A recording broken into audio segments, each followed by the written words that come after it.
Objek wisata di Brebes siap hadapi liburan Natal dan Tahun Baru 2024. Dinas Pariwisata dan Kebudayaan, Dinbudpar, Brebes meminta semua pengelola tempat wisata harus menyertakan asuransi pada tiket masuk, hal ini untuk mengurangi risiko kecelakaan di kawasan tempat wisata saat memasuki musim hujan di momen libur Natal dan Tahun Baru atau Nataru 2024 nanti. Kepala Dinbudpar Brebes, Rofik Koidul Adzam mengatakan, pada momen liburan Nataru tahun ini, Dinbudpar memberi perhatian khusus terhadap tempat-tempat wisata yang ramai dikunjungi. Pihaknya juga menekankan, agar pengelola maupun para pedagang di lokasi wisata harus ramah terhadap pengunjung. Mereka diminta memberikan keamanan dan kenyamanan untuk para pengunjung. Saat musim hujan, tempat wisata di daerah gunung berisiko licin untuk pegunungan, kemudian di wisata air seperti di pantai dan waduk berisiko dengan kecelakaan air, jadi setiap tiket masuk harus berasuransi, agar pengunjung aman dan nyaman.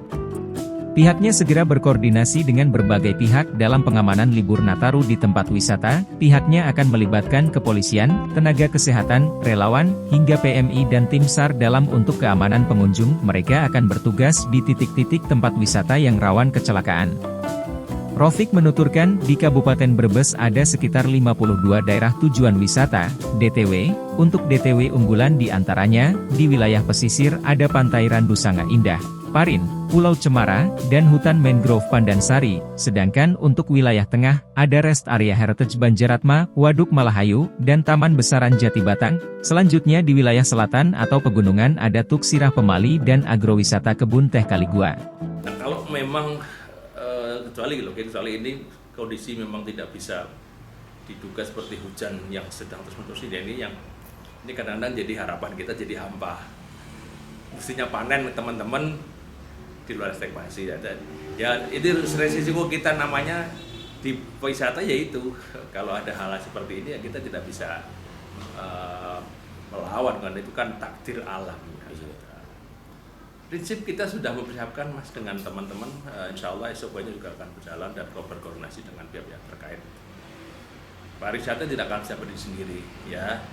Eventnya pun dan event Nataru ini kami berharap juga melibatkan UMKM ya, kawan-kawan yang kemarin kita sudah rapat koordinasi dengan teman-teman dari pengelola UMKM, kemudian dengan para penggiat seni budaya, karena kan untuk di tempat pariwisata itu kan yang namanya atraksi itu kan tidak hanya dari seni budaya tapi juga UMKM-nya, hal yang sifatnya tradisi, entah itu makanan, kekhasan yang ada di itu patut kita gali ya, karena dari mereka inilah akan masuk ya pendapatan ya, karena ujungnya dari ketika pariwisata bisa bergerak, bisa berjalan dengan harapan, ini adalah pemberdayaan ekonomi masyarakat dan peningkatan ekonomi masyarakat itu akan kita dapatkan di situ ya. Tentunya tidak akan lepas dari, saya bilang tadi, koordinasi dengan pihak-pihak terkait dan itu.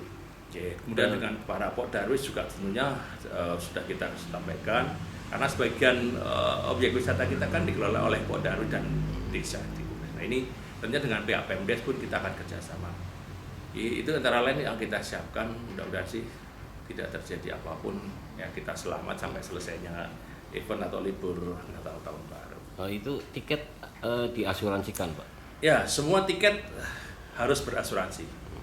Ini saya mewajibkan karena mohon maaf, bukan berarti kita mencari halnya, tapi semua harus berasuransi. Karena itu memberikan jaminan kepada para pengunjung.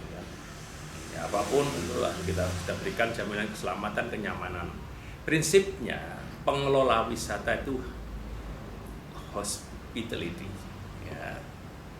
Semua harus merasakan hospitality oleh para pengunjung ini, bisa merasakan itu. Kenapa? Dengan hospitality ini kan wisatawan akan merasa nyaman, aman, kemudian ada hal baru dari layanan mereka terima. Kedua, pengelola harus friendly terhadap wisatawan. Jadi saya tekankan satu, hospitality yang adalah friendly. Ini karena sabta pesona itu ya ada dalam situ. Ya ini yang kita harapkan, sehingga kenyamanan, keamanan, kemudian ada kesan orang itu datang ke tempat wisata, pulangnya dia akan bercerita. Itulah promosi dari apa-apa yang sudah kita lakukan melalui masyarakat yang berkunjung. Kita tidak mentargetkan rombongan, enggak. Target kita semua, bahkan segmentasinya pun kita lakukan untuk semua segmen. Jadi mulai dari anak-anak, remaja sampai orang tua, insya Allah itu banyak pilihan di objek wisata kita.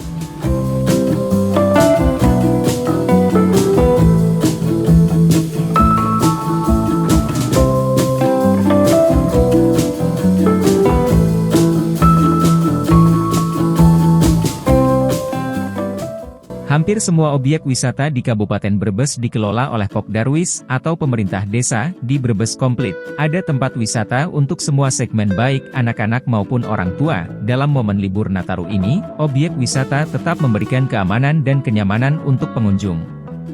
Dinbudpar menghimbau kepada seluruh pengunjung semua objek wisata di Kabupaten Brebes agar tetap berhati-hati dan selalu waspada akan cuaca ekstrim dalam musim penghujan sehingga bisa terhindar dari bencana yang sewaktu-waktu terjadi. Demikian laporan ini disampaikan untuk Bentang Media. Jangan lupa subscribe, like, komen dan share video-video kami. Jangan lupa pula nyalakan tanda loncengnya untuk mendapatkan informasi terbaru dari kami lainnya.